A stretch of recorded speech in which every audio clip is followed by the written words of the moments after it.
reunion as well. Welcome to everybody who is coming on the call. Of course, hopefully everyone had a wonderful Shabbos as well as a wonderful Thanksgiving for those who celebrate. Rabbi Haber is certainly not a stranger at this point to the PC community. Looking around the virtual room, a number of you were participants in our inaugural Israel mission 2 years ago. Many of you had the pleasure of learning with Rabbi Haber when he was with us for Shabbos in February. Words that feel warmly nostalgic back when we had people for Shabbos. I think he was actually among the last guests to eat in our house before all of this started. And many of you also were hoping to be together with us this past fall in Israel. We are still cautiously optimistic that the end of 2021 will indeed bring us back to Eretz Yisrael together, learning with Rabbi Haber. Again, as some of the informal schmoozing beforehand, we were talking about the imminent release of a vaccine, as Hashem. So again, when we powwow in the spring, God willing, we will be looking at a very different world, and hopefully, again, as Rabbi Haber touched on in his talk, the era of Nevuah is no longer with us. I've given up giving any kind of predictions about anything beyond lunch, but perhaps that we will be zocha to be back together, both in person as well as in Eretz Yisrael. So my hope was that Rabbi Haber, given his unique skills, both as a rabbi and a teacher of Torah and of Jewish history, as well as someone who is intimately familiar with the reality of Eretz Yisrael, and again, those of you who learned with him know how he's able to fuse these things together, would be able to bring our understanding of the world of Chanukah to a different level. It is a story that for most of us kind of stays in a pediatric kind of zone, floating without any kind of real context. And the idea that the history, and particularly the military history of Chanukah, is something that helps us appreciate our thanksgiving to God, Ala Milchamos, on the wars and the victories that God performed for our ancestors, and have really fascinating echoes in our own time by Yamim Ha'em, Bazman Hazeh, right, in those days and also in this time. So without further ado, I'm going to actually make Rabbi Haber, if I can do this, I'm going to make him the host officially, so that if there's anything he wants to share with us, that he has the abilities to do so. Okay, thank you very much. I will share my screen as I start here.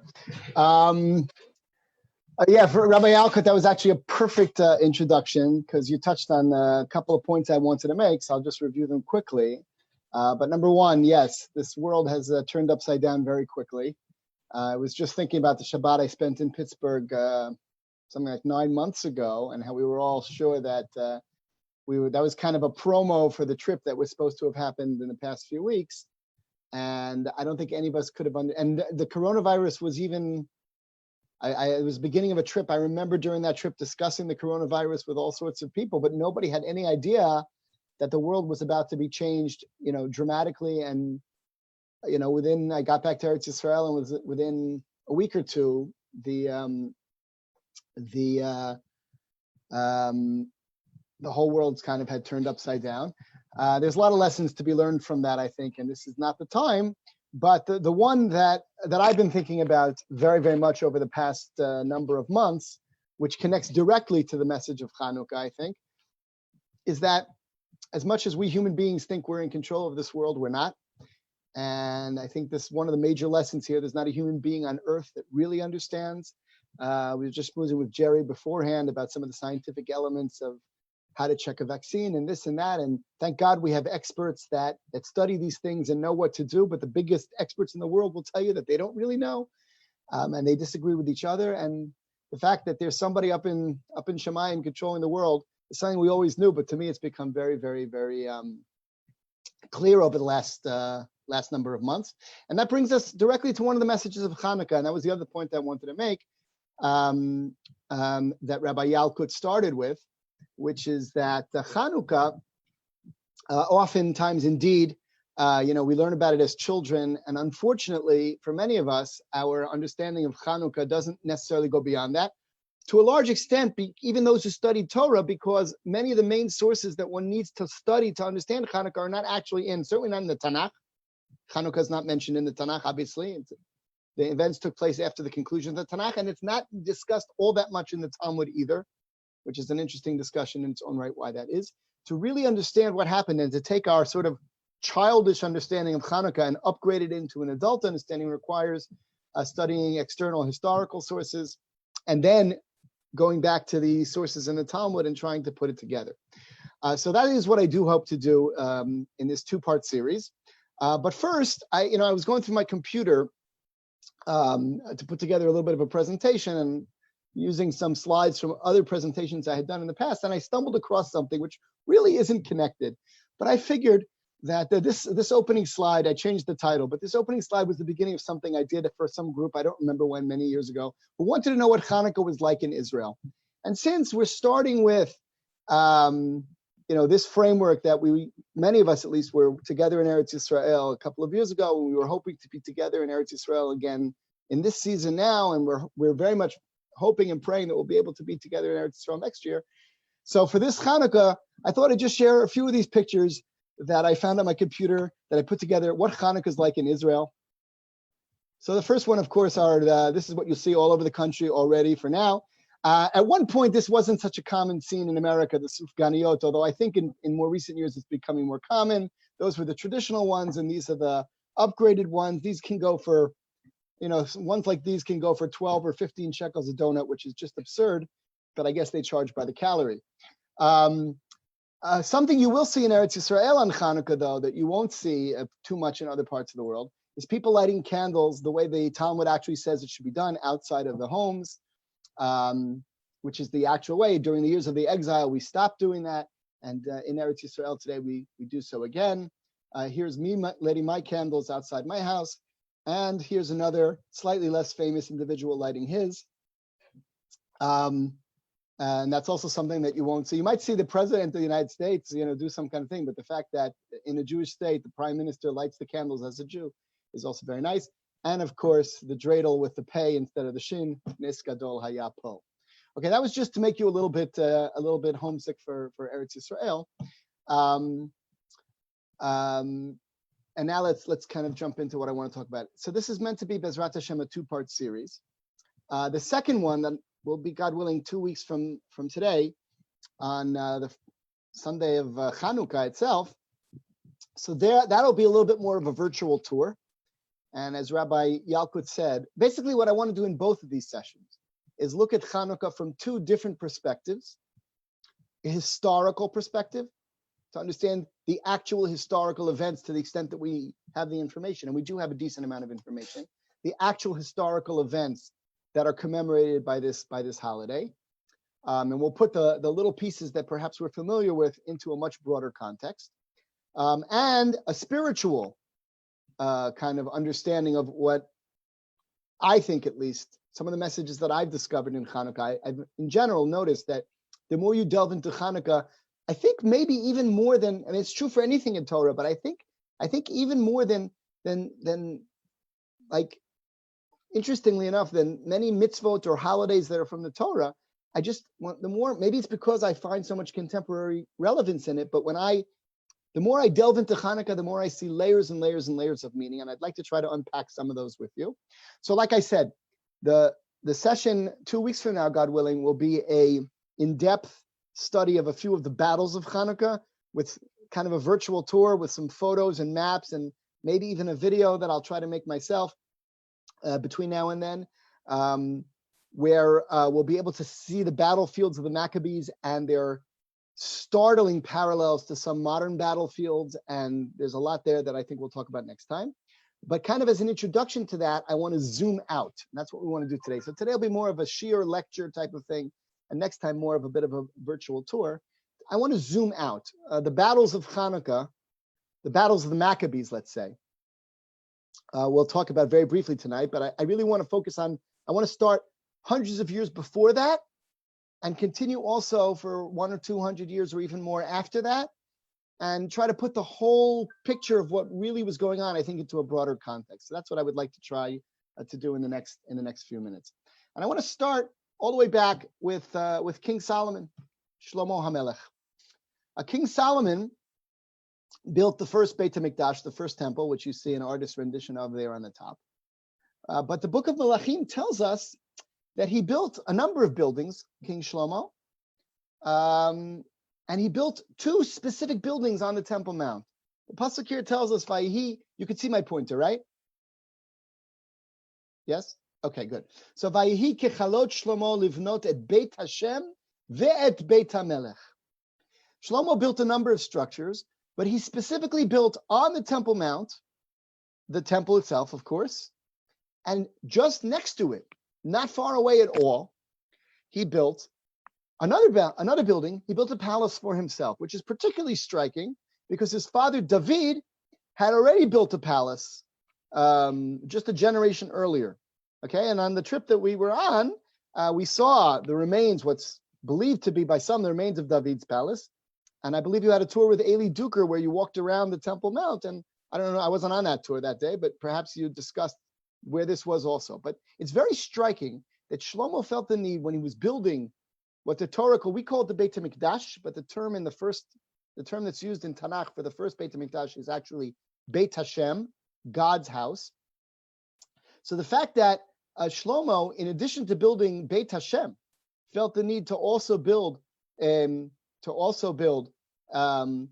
HaMelech, to build a palace for the king right next to the Beit HaMikdash, Beit Hashem and Beit HaMelech right next to one another, I think is actually very significant. And when I thought of that pasuk, it reminded me of a different pasuk, even earlier. When we stood at the foot of Mount Sinai, preparing to receive the Torah, we were told by God, Vatem tihiyuli mamlechet kohanim v'goy kadosh. The purpose of receiving the Torah is to be a mamlechet kohanim, a kingdom of priests, v'goy kadosh, and a holy nation. A kingdom of priests. A kingdom that serves as priests, as kohanim, assumedly to the rest of the world. And at the center of this, a kingdom of priests, there is a temple, there is a mikdash, where the highest official is the Kohen Gadol, the high priest. And right next to it, there is a palace for the king, a Beit Hashem and a Beit HaMelech. And more broadly speaking, these two structures represent, I think, the twin goals of what the Torah is supposed to accomplish, what the Jewish people is supposed to be. Mamlechet Kohanim.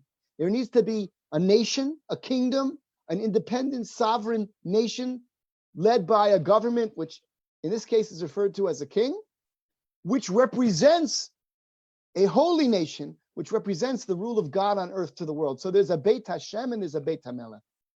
What does this have to do with Chanukah? You'll see in a moment. But let's zoom forward in history. So Shlomo built those two structures that represent the nation that he was trying to bring to its next stage. And if you study the book of Melachim, the book of Kings, there were a lot of ups and downs. Unfortunately, many more downs than ups. Things didn't go as planned. It took several hundred years. The kingdom split, etc., etc. But ultimately, let's zoom forward to the time when that first temple was destroyed, or was about to be destroyed. And we have here an artist's rendition of the prophet Yirmiyahu, a Kohen himself, who predicted the destruction of the first Beit HaMikdash. And in this, in the interest of time, I'm going to do things quickly here, but this is a very strange prophecy. This prophecy was given, it says here, Ve'elu divrei hasefer, asher shalach Yirmiyahu navi miYerushalayim, el yeter ziknei hagolah. This is actually a letter that Yirmiyahu wrote, a prophecy that he put into writing, and he sent to Babylonia. The destruction of the first temple happened in stages.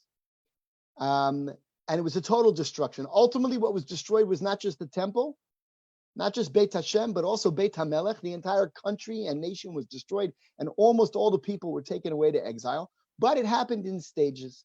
And at the earliest stage of this process, a first group, an advanced guard, if you will, was sent to Babylonia. And Yirmiyahu sends them a letter with a very surprising message. He tells them, these are people who went to Babylonia, the Beit HaMikdash was still standing in Yerushalayim, and they thought that this was just a temporary measure and things were going to turn around and they were going to get brought back. There were false prophets who were telling them that. And Yirmiyahu tells them, no, you better get comfortable in Babylonia. Benu batim v'shevu v'nitu ganot v'chlu piryan. Build houses, plant gardens, get married, have children, marry off your children, have grandchildren. Get comfortable in Babylonia because you're going to be there for a while, which is really a striking message. He was telling them the exile is a reality, but he also told them at the end, Ki ko amar Hashem, lefi melot lebavel shiv'im shana efkod etchem. Yirmiyahu told them that this exile that you're in is real, and it's going to last for several generations, but it's also relatively limited in duration. You're going to have children in Babylonia and even grandchildren, but 70 years from now, you're going to come back. So that's exactly ultimately what happened. The Babylonians did destroy the first Beit HaMikdash, and again, with it, it's not just the Mikdash. I think this drawing here also, I don't have photographs, unfortunately, but this drawing, I think, captures it a little bit. It wasn't just about the destruction of the temple. It wasn't just Beit Hashem. It was also Beit HaMelech. The entire nation was destroyed, an entire society brought to an end. A Jewish state, which had existed for, there's a question about the chronology, if you go with historical or Torah sources, but somewhere between 600 and 800 years, a Jewish state that was founded by Yoshua bin Nun when he took over from Moshe Rabbeinu and led the people who had come out of Egypt into the land, conquered the land, and set up shop.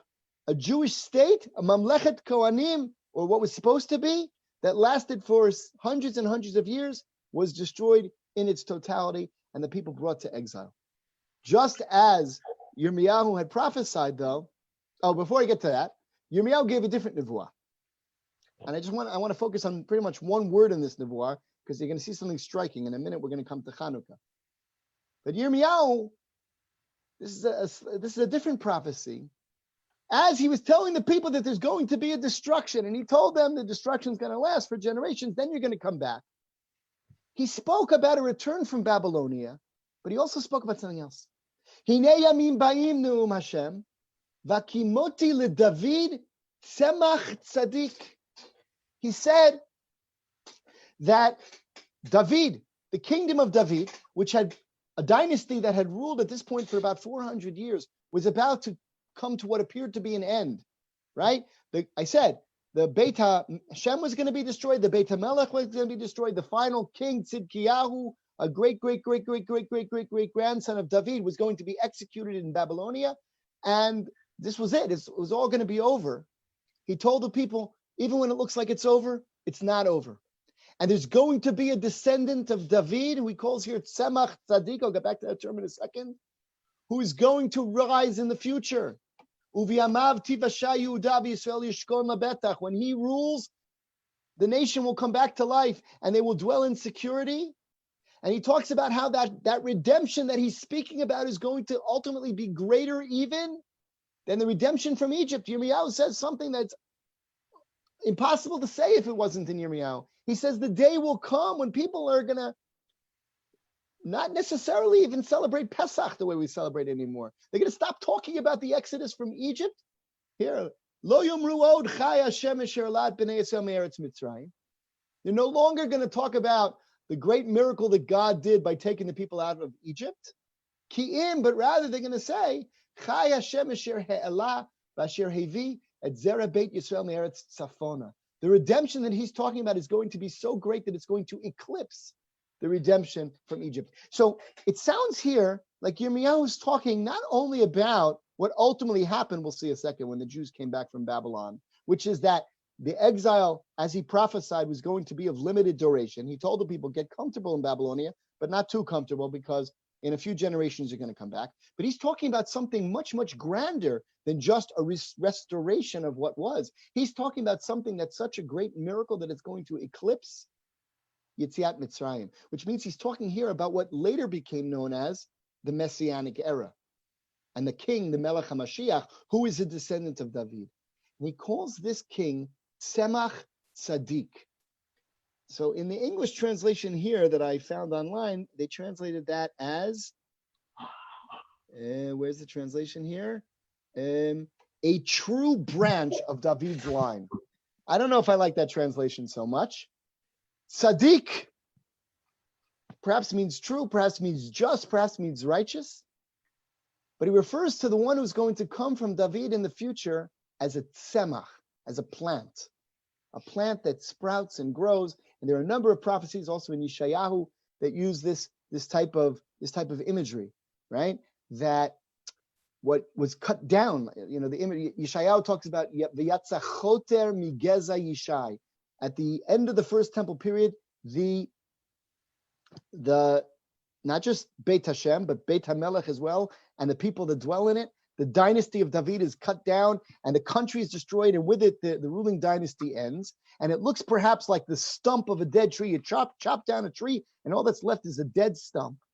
And then it looks like it's over, it's dead, it's finished. And at some point, you see a little green shoot that's coming up from within the stem, and it means that there's a rejuvenation and there's a rebirth. That's the image that both Yeshayahu and Yirmiyahu use to refer to what we call Melech HaMashiach. Why am I talking about all this when it comes to Chanukah? With that background, now let's talk about what happened. Okay, so these were Yirmiyahu's messages. Everything Shlomo built was going to be destroyed.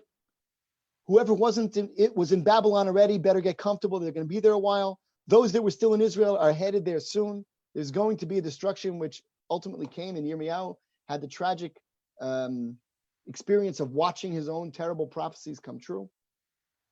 But he said it's not forever. And there's going to be a future. Already in a few generations, you're going to come back. And that's meant to lead ultimately to something even greater than all of this. And indeed, just as Yirmiyahu had prophesied, indeed, the promised redemption did come, even only 50 years later, approximately after the destruction. We talked about this, those who were on the trip, I don't know if you remember, but we talked about this when we went through the museum in the Tower of David Museum. I think it was on the first day of our trip, actually. And we spoke about how there was a king who, a different empire, the Persians, who conquered the Babylonians, and King Koresh, Cyrus the Great, who basically issued a great declaration, Mi bachem mikol amo yiyeh Elohav imo, vayali Yerushalayim asher b'Yehuda, v'yiven et Beit Hashem Elokei Yisrael. Okay, King Koresh came and said, you know what? I'm not like the Babylonians. The Babylonians brought you to exile. I have a different approach. I believe that people should be allowed to live in their homeland, and people should be able to worship their gods. And you can go back to the land of Israel, and you can rebuild the temple. And he actually encouraged the people from Babylonia to leave, to make aliyah. He said, go.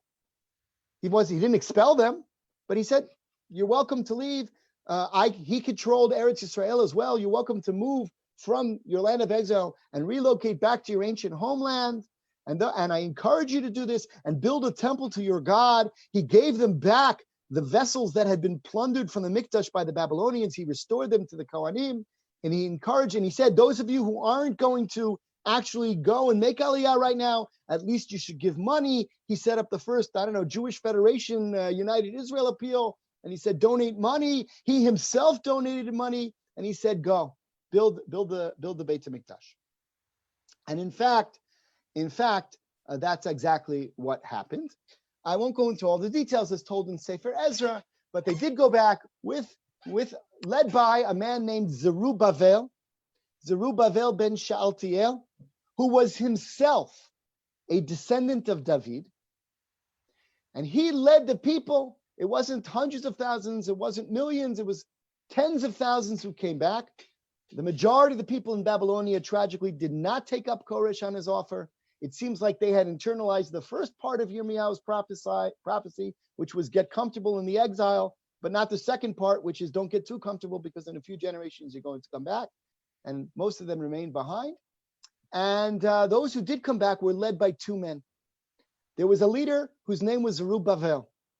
He was a descendant of David, but he wasn't a king. Remember, these people didn't come back as an independent kingdom. These people came back as subjects of the Persian Empire, which controlled the former Babylonian Empire, the empire that had exiled them from Eretz Yisrael to Babylon. The Persians now controlled the entire area, and with permission, they had a license to relocate from Babylon back to Eretz Yisrael and to rebuild the temple. And their leader was Zerubbabel. Zerubbabel was appointed by the king of Persia. In other words, he's a Jew, and he's a Jew who's a descendant of David, but he's not a king at all. He's a governor appointed by the Persians. He's a representative of the Persian government. He leads them back, and with him comes a Kohen who's going to be the new Kohen Gadol, Yehoshua ben Yehotzadak. So we have these two leaders, a king and a priest. And they come back, and they begin to build the second temple. I won't go through all the details, but they began to build it, and then there was some problems, and it got delayed, and ultimately it took two more Persian kings and another 20-something years until finally, in the time of Dariavesh, the grandson of Koresh, the second Beit HaMikdash was actually built exactly 70 years after the destruction of the first, exactly as had been prophesied by Yirmiyahu. At that time, there were two prophets who came up with the people from Bavel, two of the final three prophets that we had. Rabbi Yaakov mentioned earlier that prophecy has ceased. The last three prophets prophesied at the beginning of the Second Temple period, and the first two of those last three, Zechariah and Haggai, came up from Babylonia with this first group led by Zerubbabel. And I want to look now at a few psukim from the Haftarah that we're going to read, Bezrat Hashem, not this coming Shabbat, but the following one, Shabbat Chanukah. This is the Haftarah from Shabbat Chanukah. And based on this somewhat lengthy introduction that I've given, I hope that this Haftarah will come to life with a new meaning. And remember, this Haftarah, we read it on Chanukah, but it wasn't from the time of Chanukah at all. This is still hundreds of years before the miracle of Chanukah. We are now in the 6th century BCE. There's still about 350 years until the events of Chanukah. At the very beginning, this prophecy was given while the construction of the second temple was still underway. There was already a Mizbeach, there was already an altar, and the high priest Yehoshua was offering sacrifices, and the people were led, as I said, by the governor Zerubbabel, but the temple was not yet completed. And Zechariah has this prophecy where he talks about that he sees a vision of Yoshua HaKohen HaGadol. He sees a vision of this priest Yoshua standing before Hashem, and he's wearing dirty clothing. He's wearing begadim tzov. Yoshua hayalavush begadim tzoim, and that seems to indicate that there's something wrong here, right? He came back and reestablished that which had been destroyed. They're trying to rebuild the nation that had been destroyed, which is exactly what the prophets told them to do. And you have this Kohen who's already bringing korbanot even before the construction of the temple is completed, and his clothing is soiled, which means, I think, remember, this is a vision. This is not a physical historical event. This is a prophetic vision. And he sees the image of this person he knows, Yoshua, whose clothing is soiled. And I think that seems to indicate that there's a message here that there's something tainted, there's something wrong with the people. There are sins that need to be corrected, and this is not the time to try to figure out what those sins were. But he's told that this can be changed and this will be changed. Vayomer elav, the malach that showed him this vision said to him, Re'ei havarti me'alecha avonecha, I'm going to cleanse your sin by halbeshot chama chalatzot, and I will dress you in clean white garments. Yoshua's filthy clothing will be cleansed. Vayasimu tzanif tahor al rosho, he'll wear a pure hat on his head, and everything can be as it should be. And he says, you're going to, so right now you have a Kohen whose service is flawed, symbolized by the dirty garments. Assumedly, it's not the Kohen who's flawed, but it's the people that he represents. This will change, and this Kohen will be wearing purified garments, but it's not going to stop there. Shmana Yoshua Kohen HaGadol. The prophet Zechariah was told to send a message to Yoshua. Tell this to all of your friends. I'm going to bring my servant to join you, and that servant's name is Tzemach. And when the people heard that, I assume that they understood the reference. Who is he talking about? Yirmiyahu had told us a few generations ago that God was going to bring back Tzemach Tzadik, a sprout that will blossom for David. Remember, there's supposed to be two leaders, a Kohen and a Melech. There's supposed to be a Beit Hashem where the Kohen officiates, and there's supposed to be a Beit HaMelech. Right now we have the Kohen Gadol already, and the Beit HaMikdash is being built. Where's the Beit HaMelech? There is no melech. And no one's building a house for the king. But Zechariah tells Yoshua, when your clothing is cleansed, which means when the people correct their sins and do things correctly, then I'm going to bring Avdit Tzemach. And I didn't bring it here on the PowerPoint, but later in the book of Zechariah, he tells us that the one who's named Tzemach is actually Zerubbabel. Zerubbabel, who I told you was a governor on behalf of the Persians. He did not represent sovereignty, political sovereignty for the Jews, not at all. He represented the rule of the Persian government, but he was himself a descendant of David. He could have been a king. And what Zechariah is telling Yoshua here and the people around him is you have an opportunity now to transform this very humble beginning into what will later be known as the Messianic era. Zerubbabel can be the Melech HaMashiach. The Persian rule can be removed. All it takes is purifying yourself from your sins. And then in the next chapter, this is also part of the Haftarah that we'll read on Chanukah. He sees a vision. Zechariah sees a lot of visions. And here we have Vayashav HaMalach HaDover. He has another vision. And he says, the angel says to him, Ma taroeh, what do you see? Ba'omar, and I responded, he says, Ra'iti v'hinei minorat zahav kula. I see a golden menorah, like used to exist in the Beit HaMikdash, which was destroyed.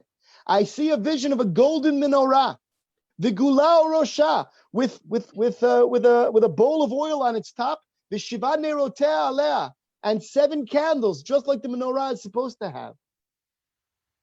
Ushnayim zeitim aleha, echad miyamin hagula ve'achad al smola. I see a golden menorah with 7 branches, and next to it I see 2 branches or maybe 2 trees of olives.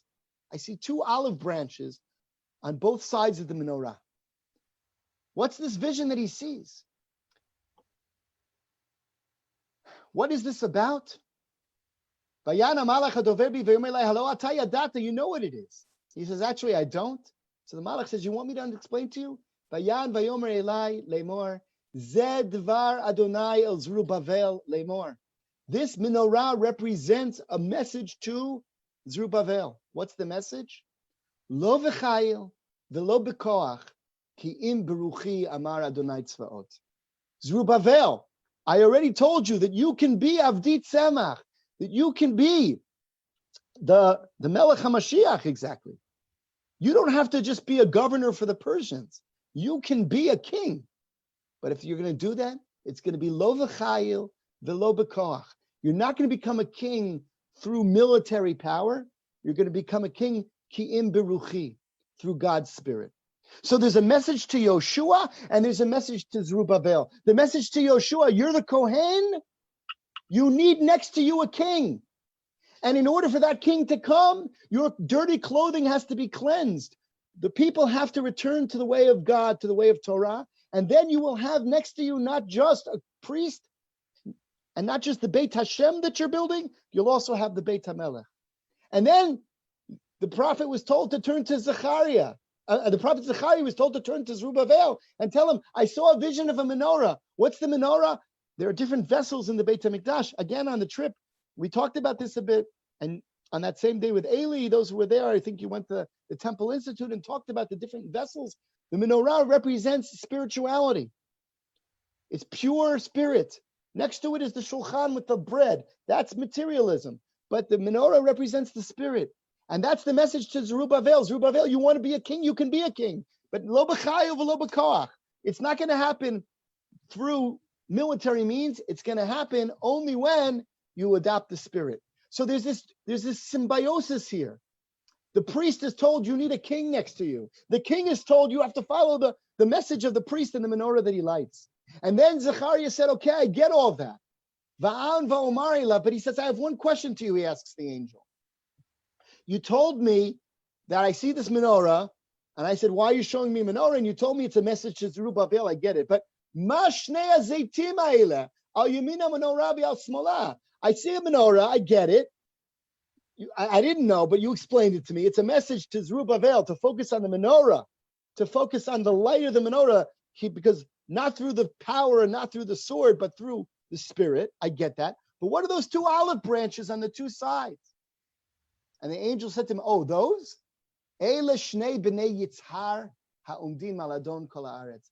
Those are the two children of the olive oil who stand at the two sides of the king of the world. The king of the world is God. What does it mean, the children of the olive oil, b'nei Yitzhar? There are two officials, this is what most of the commentators explain. There are two officials in Jewish law that need to be anointed with shemen zayit, with olive oil. Anyone know who those two are? The king and the Kohen Gadol. The Kohen Gadol, who's already there, Yoshua, and the king who could become, who could be Zerubbabel. And that image of the menorah flanked by the two officials who need to be anointed with olive oil, that's the vision that was shown to Zechariah. And I see a direct line between Shlomo and Zechariah here. Shlomo built Beit Hashem and Beit HaMelech, and Zechariah was told, "Look, you're building Beit Hashem. The Kohen is wearing dirty clothing right now because there's something flawed, but at least you're building it. You need a Beit HaMelech next to the Beit Hashem, and this is what you have to do." And if you do this, Zechariah was told, the Mashiach can come now. Zerubbabel can become the Melech HaMashiach. And we read this on Chanukah, even though this nevuah was given hundreds of years earlier. Unfortunately, this nevuah, this prophecy did not reach its fulfillment in the time of Zechariah. The second temple was built, the Beit Hashem was built, but the Beit HaMelech was not built. The people didn't really do tshuva. The first temple began in a very, very, very basic, simple way. Most of the people remained in Babylon and all the spiritual sins. Later on, Ezra came and Nehemiah, and they led a process of spiritual revival and tshuva, which helped. But the people never rebuilt the Beit Hashem. And indeed, when we look at the whole Second Temple period until we get to the time of Hanukkah, we see something that most people miss. You know, in school they taught us that this is what I learned at least, and I assume many of you did as well, that there was a first Beit HaMikdash. It stood for, according to Chazal, I believe it's 410 years. And then the first Beit HaMikdash was destroyed. There was 70 years of exile, and then the second Beit HaMikdash was built. That's what they taught us. And that's absolutely true. It's true. But looking at it that way, first Beit HaMikdash, destruction, second Beit HaMikdash, misses something. There's a nuance that's missing there. Because when the first Beit HaMikdash was destroyed, it wasn't only Beit Hashem that was destroyed, it was also Beit HaMelech. It wasn't just the temple, it was the country that was destroyed. And although the temple was rebuilt, the country was not. In the Second Temple period, for hundreds of years, we lived not as an independent nation at all, but for the first time, Jews began to think of themselves not as a nation, but as an ethnic and religious minority in somebody else's country. They were living in their own homeland, but their life was in some ways like life in the diaspora. They were just citizens of the Persian Empire, and they were an ethnic and religious minority. And their leader was the Kohen Gadol. In today's terms, the chief rabbi. There was no king. There was no Jewish government. There was a Persian governor who often, like Zerubbabel, later on like Nehemiah, was a Jew. But he was a Jew who was ruling on behalf of the Persians. Beit Hashem had been rebuilt. Beit HaMelech had not. The Jews kind of adjusted to that lifestyle. As far as we know, I'm not aware of any historical evidence that there was any attempt to rebel. Not against the Persians, and in a minute we're going to come to the Greeks, not against them either. The Jews kind of adjusted to that. Life is good. We're not in exile. We're living in Eretz Yisrael. We have a Beit HaMikdash. What do we need? There's a government that's ruling us. We pay taxes. Everything's fine. So Zechariah's prophecy was not fulfilled. Hundreds of years later, in the 4th century, we have a war between two superpowers. Alexander the Great of Macedonia takes on, in his march of conquest to conquer the world, takes on the crumbling Persian Empire and conquers it. There's here I don't think I'm going to go into this. There's a quote here from the Gemara in Yoma about a story that took place during his time. But basically, the bottom line is that Alexander conquered Eretz Yisrael. The Jews did not put up any fight whatsoever. They opened the gates of Yerushalayim and invited Alexander in. And Alexander, perhaps because of the story that's told here, or perhaps for other reasons, probably some combination thereof, Alexander granted the Jews freedom of religion. Unlike all the other places he went, he did not demand pagan temples to be built. He understood the sensitivity. Just pay your taxes to me, and you can worship in your temple. He was also a great admirer of Jewish culture. And the Jews responded, according to the Talmud, by, for a year, naming all boys Alexander. That's how Alexander became a Jewish name, actually. Anyone has even a relative or something back in Europe, or maybe even today, that's named Sender, the Yiddish name Sender. It's all kind, the Gilgulim of Alexander. But basically, so now we are suddenly ruled by the Greeks, and the Greeks are a completely different culture than Hellenistic culture. It's also pagan, just like the Persian culture was, but the Greeks have science and philosophy and athletics and art and all kinds of things that Jews perhaps can connect to, and that raises all kinds of fascinating questions. But in terms of their life, the life under the Greeks was not all that different than the life under the Persians. They pay their taxes. And they worship in their temple. And now we enter a period of Hellenistic rule. First, Alexander the Great. As he dies, his empire splits up, and his main generals began fighting with one another. The land of Israel is in between two separate Hellenistic empires. The Ptolemaic dynasty that was based in Egypt controlled Eretz Israel for about 100 years. The Seleucid dynasty in Syria was always fighting with the Ptolemies. For about 100 years, the Jews are living under the Ptolemaic dynasty ruled out of Alexandria in Egypt, and they are now paying taxes to a Hellenistic governor in Egypt. But their life hasn't changed so much than it has under the Persians. Things are changing. There are Hellenistic cities being built, and Hellenistic culture is taking over the land, which maybe is having some effect on the people. But in terms of the rules of the game, it's the same. There's a Kohen Gadol who's appointed by the Jews, and the Jews have freedom of religion, and they worship God in their temple. About 100 years after that, the Seleucid dynasty from Syria finally managed to conquer the land of Israel from the Ptolemies. And now, for the next few decades, the only thing that changed is that instead of paying taxes to someone based in Alexandria in Egypt, we're now paying taxes to somebody who's based in Antioch in Syria. But again, life is more or less the same. Until a particular king by the name of Antiochus IV, Antiochus Epiphanes he was known, who suddenly, for reasons of his own, decided to change the rules. It started that he realized that there were, by this point, a large contingent among the Jews who had become very enamored with Hellenistic culture. And the Hellenistic policy was in general to encourage cultural assimilation. They felt that instead of ruling over people by force, if you could through the glamour of Greek culture, if you could get them to speak the Greek language and to worship the Greek gods and to participate in all the sophisticated things that Hellenistic culture had to offer, so then they would all willingly accept the rule of the Hellenistic leaders.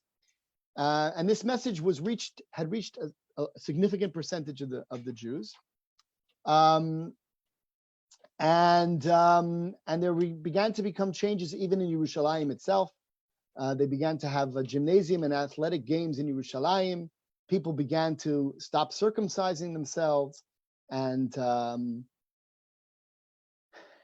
this sort of attracted the idea of Antiochus IV. At a certain point in time, after losing a battle in Egypt and requiring additional funds, he decided to come to Yerushalayim with the help of his new allies. And he entered Yerushalayim and took over the city, conquered the temple, plundered it, took all sorts of money and golden vessels from the temple, burned down Yerushalayim, and all those who and later on it says here he set up an idol in the Beit HaMikdash, and all those who wanted to worship God ran away, and suddenly Yerushalayim was a Hellenistic city, and what had been the Beit HaMikdash was now a pagan temple. And he then went and passed legislation forbidding all sorts of Jewish practices, it was prohibited to observe the Sabbath. And here, I should have pointed out that the texts that I'm showing on the screen, I'm not reading them exactly, but the texts that I'm showing on the screen are from a book called the first book of Maccabees, Sefer Maccabim Aleph or Sefer Hashmonaim Aleph. A word about this book.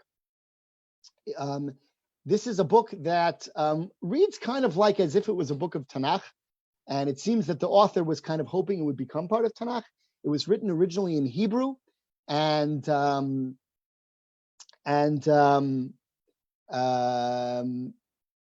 author basically records what happened at this time.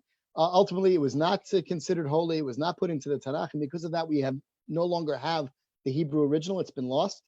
But because of the fact that the Catholic Church considered it holy, it was preserved in the original, in a Greek translation, and it's considered a very important. So it has no holiness to us, but it's a very important historical source, and the most important source we have about this time period. And here it tells us that he passed all these laws prohibiting the teaching of Torah, prohibiting the observance of Shabbat, Brit Milah, and various other things. So here's where the story of Chanukah that you learned in school is starting to come, right? We learned about this wicked king Antiochus who made these laws. So it's actually Antiochus IV, who is part of a lengthy dynasty that began with the breakup of Alexander the Great's empire. For whatever reason he made this decision, though, it's important to realize that what happened here was a dramatic change. For the first time since the return from Babylon,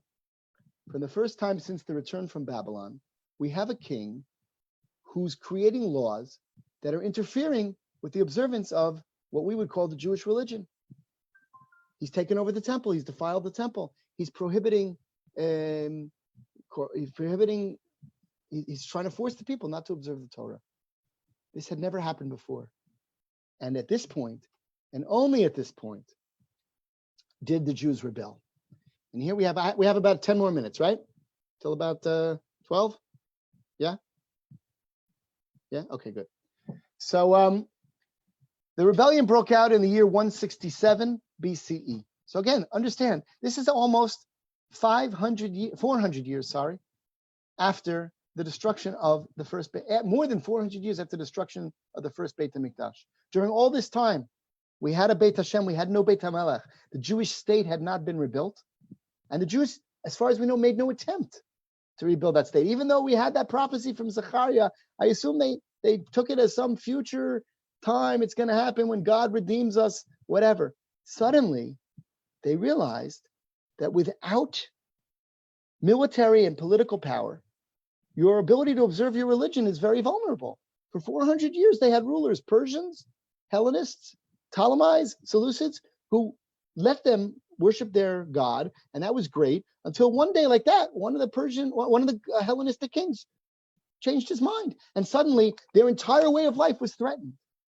Okay, so we have here a rebellion led by an old man named Matityahu HaKohen, who the rebellion broke out in the village of Modi'in, which is somewhere near the modern city of Modi'in. We don't know exactly where it is. There's a number of theories, but either in or near modern Modi'in, which is a very large city today. There was once a tiny village there, and it was called Modi'in. And Matityahu and his 5 sons led this rebellion. The king came, representatives of the king were going from town to town and forcing everybody to participate in pagan worship. And they were hoping that Matityahu would actually cooperate, and they offered him all kinds of benefits if he would cooperate. And not only did he refuse to cooperate, but in a very dramatic moment, as an old man filled with zeal, the author of the book of Maccabees, Maccabees 1, Maccabim Aleph, connects him to Pinchas, his great ancestor, Pinchas, who in the desert, in a moment of zeal, got up and killed the people who were defiling God's name. So he did that as well. There was a Jew who was about to offer this pagan sacrifice, surrounded by officers of the king, and Matityahu ran up with a sword as an old man and killed the Jew and killed the Greek soldiers and screamed that whoever wants to fight God's wars should follow me. And they ran up to the mountains, and this begins the wars of the Maccabee. So as I said, next week we're going to zoom in on these battles. I'm just going to do a very quick, not next week, in 2 weeks. I'm going to do a very quick just overview here, because this is what we're going to zoom in next week. But what I want you to just see here is that the Maccabees ultimately fought 8 battles, or at least that's the way it's told over in the Jewish historiography. 8 battles, perhaps like the 8 candles on the menorah, and the purification of the mikdash takes place after the 4th. It's kind of like the shamash. I was looking on the internet. I couldn't find one. I didn't have time to make one either. But sometimes they do this graphically, and they draw a menorah, a Chanukah, not a menorah, a Chanukah, with, like I showed you in the beginning, right? The 8 candles with 1 in the middle. So you have the first 4 battles, and then you have the purification of the mikdash, and then you have the next 4 battles. But the point is this. So what we learned about in school and what we celebrate on Chanukah is what happens after the 4th battle, the Battle of Beit Sur. And again, in the presentation in a few weeks, we'll talk about probably 2 or 3 of these battles in much greater detail. But I want you to understand that it didn't happen overnight. First of all, there was a 3-year period from the time that Matityahu began the rebellion until a few years later, when he was already dead, by the way. He passed away shortly afterwards, and his 5 sons were continuing what he had started. And one of the sons, Yehuda Maccabi, was the military leader. And it took 4 battles until they managed to achieve enough independence to go and purify the Mikdash. However, that's what we celebrate on Chanukah. They went into the Mikdash, they purified it, they got rid of all the idolatry, and of course the story with the Pach Shemen that we'll talk about, God willing, in 2 weeks as well. But the point is, it wasn't over then, and that's what we celebrate on Chanukah. It wasn't over then. 2 years later, the Greeks came back, and we actually lost Yerushalayim and almost lost the temple again. It took another couple of years until finally the last battle, Yehuda Maccabi himself is killed in battle. We lost the last battle as well. And actually, it took another 20 years or so until we really had achieved independence, until Shimon, the youngest of the brothers, Simon Maccabeus, it says here on this slide. So that's already over 25 years after the rebellion began. Only then can we say that we really had finally driven the Hellenistic authorities out of the country. Okay, so first of all, what we celebrate in Hanukkah is actually a lot more complicated than just we fought a war, we won, let's eat, and let's purify the temple. It was actually a lengthy process that took a generation. And we'll talk more about that, Bezrat Hashem, next week. But here's the point, okay? Hundreds and hundreds of years after Zechariah, and again, I think this is one of the reasons why this is the Haftarah. Hundreds of years after Zechariah, the Jews finally rebuilt Beit HaMelech.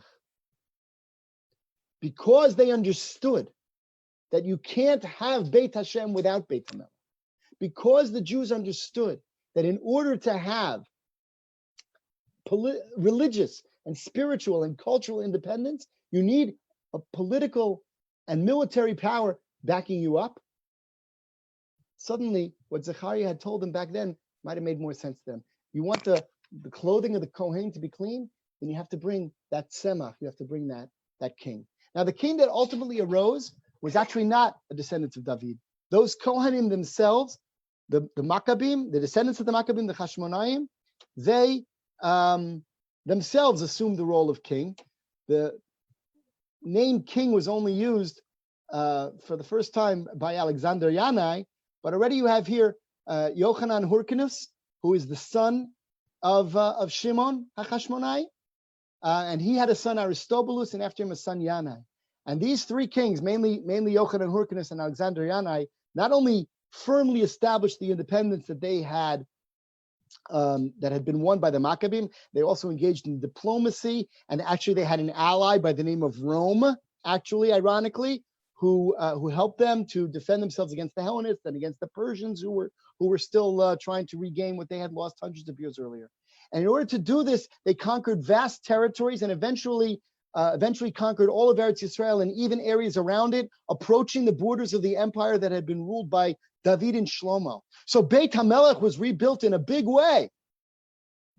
But look at their names: Hyrcanus, Aristobulus, Yanai. Do you see the irony?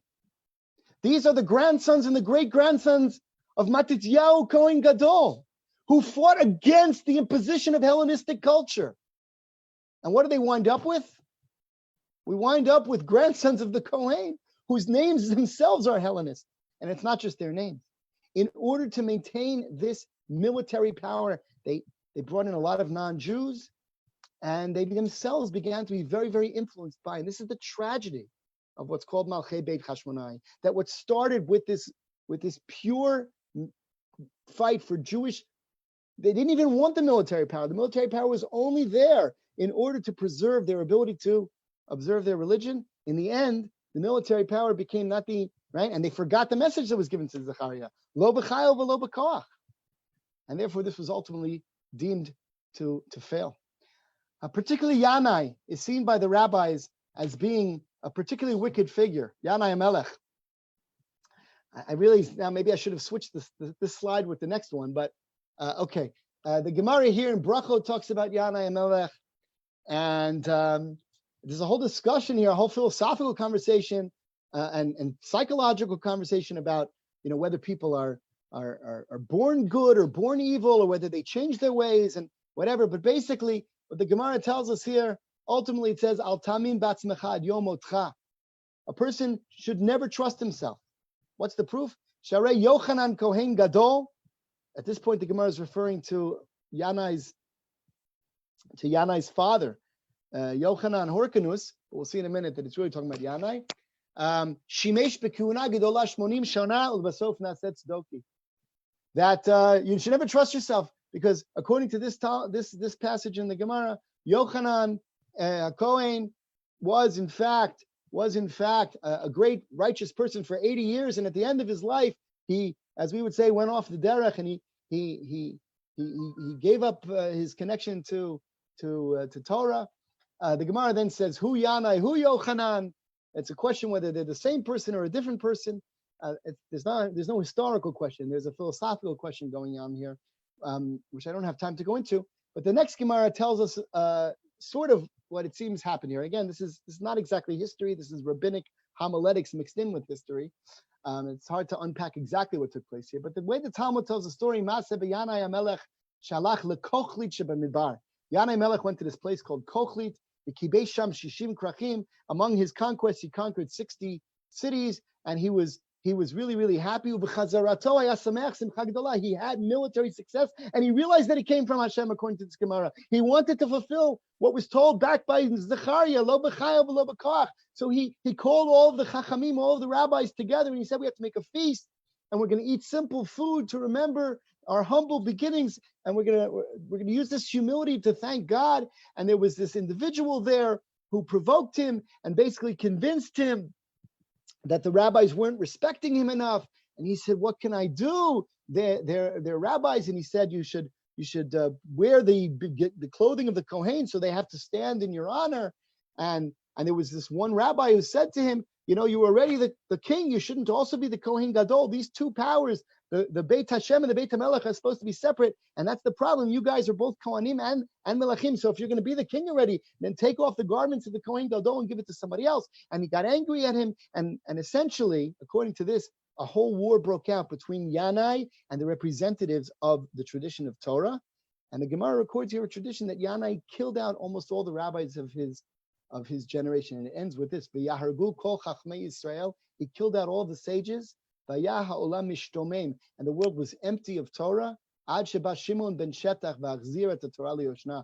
Until a great sage named Shimon ben Shetach, who just so happened to be Yanai's brother-in-law, came and restored it. And there's many stories in the Talmud about the rivalry between these two figures. It happens to be that they both have streets named after them in downtown Jerusalem, right next to each other. Shimon ben Shetach and Yanai, and Yanai's wife and Shimon's sister Shlom Tzion. They're all there.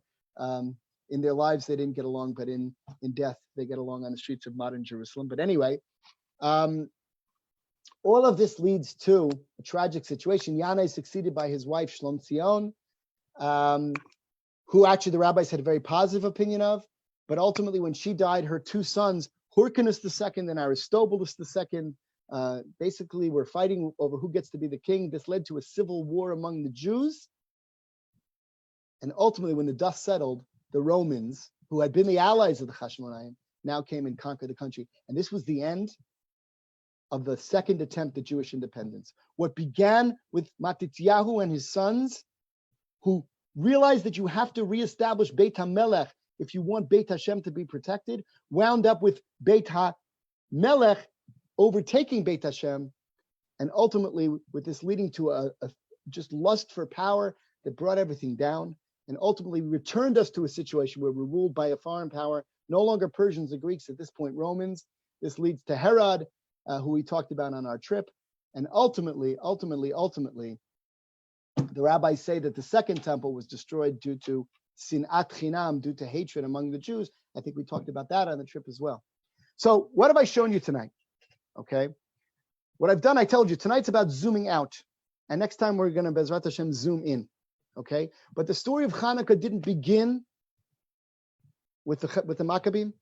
It began hundreds and hundreds of years earlier with the building of the second temple and the prophecy of Zechariah, and really with the message that was already intended at the beginning of the first temple. Shlomo, who built Beit Hashem and Beit HaMelech next to each other. This was finally an opportunity to fulfill Zechariah's mission, and unfortunately it didn't work out. And ultimately, because Zechariah's message wasn't internalized, then that which was achieved on Chanukah ultimately fell apart, and the second Jewish state ended in Roman rule and ultimately in a second destruction, a second exile, which lasted much, much, much longer than the first. There was no Yirmiyahu now giving us a deadline of 70 years. We'll talk more about this next time, but there's just one final punchline if you haven't figured it out yet. The next time in history that the opportunity presented itself to fulfill Zechariah's vision was about 70 years ago, 72 and a half, in 1948. And this time it was different. Last time we started with Beit Hashem, and Zechariah said you have to also build Beit HaMelech, and they have to work together.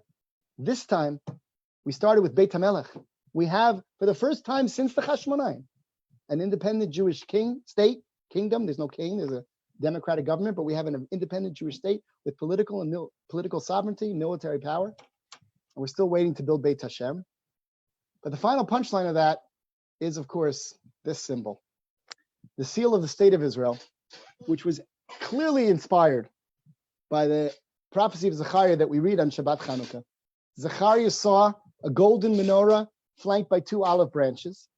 It's very interesting. When the state of Israel was founded, they had the flag which was already a Zionist flag that goes back to the early 20th century. And the symbol on the Zionist flag is the Magen David, right? The Star of David, which is actually a Jewish symbol, but not a very old one. It became a Jewish symbol a few hundred years ago. But that was the flag. And then they decided we need a seal also. And the decision was to use a much, much, much more ancient Jewish symbol, the menorah. And it was a whole contest. And the artists who designed this were clearly inspired by Zechariah's vision. I don't know whether they understood the full significance of it or not. But if Zechariah's vision said that these two olive branches represent the Beit Hashem and the Beit HaMelech, and when we had a Beit HaMelech Hashem, but we didn't have a Beit HaMelech, the Kohen and the Melech, it didn't work out. And when we had both, but they weren't working together, it didn't work out. And now we've rebuilt the Malchut and not yet the Mikdash. So I think that to me, as a Jew living in Israel today, as an educator, this is the message of Chanukah that I try to give to my students and to anyone I can, that we have now the opportunity to finally try to bring Zechariah's vision about. I'm not even talking yet about whether we should actually build the temple with our hands. We have to first create we have to turn the mamlacha into a mamlechet kohanim. We have to make this a holy nation, and then that will be filled. Then when we have the two olive branches, so then the Mikdash will come, and then Zechariah's prophecy will be fulfilled. So that's the historical background, with a wide-angle lens, and what I think is the spiritual meaning of it. And in 2 weeks, Bezrat Hashem, we will delve a little bit deeper, and we'll zoom in on a few of the battles. And I think there as well, we'll see messages. The title that Rabbi Yalkut gave to us was Bayamim Hahem Bazman Hazeh. In those days, in this time, which on Chanukah we use to mean, this time of year, but of course, there's that other message. In those days and in this time now, these messages are reverberating. So, thank you. Over to presentation. Thank you. Thank you, Rabbi. In a moment, allow people to, if you want to chat for a few minutes, to allow that. I just wanted to add two things. First of all, just on a personal note, as we close out the screen, in our family, we have a couple of family members on here. We have a tradition that the design for the state of Israel, the menorah with the olive branch, was actually designed by a great uncle of mine, Willie Wind, who was living in Israel at the time, was an artist. And there's at least one article in French that claims that it was his design that led to this. I would say he's not. It was two brothers, I think, that actually won the thing.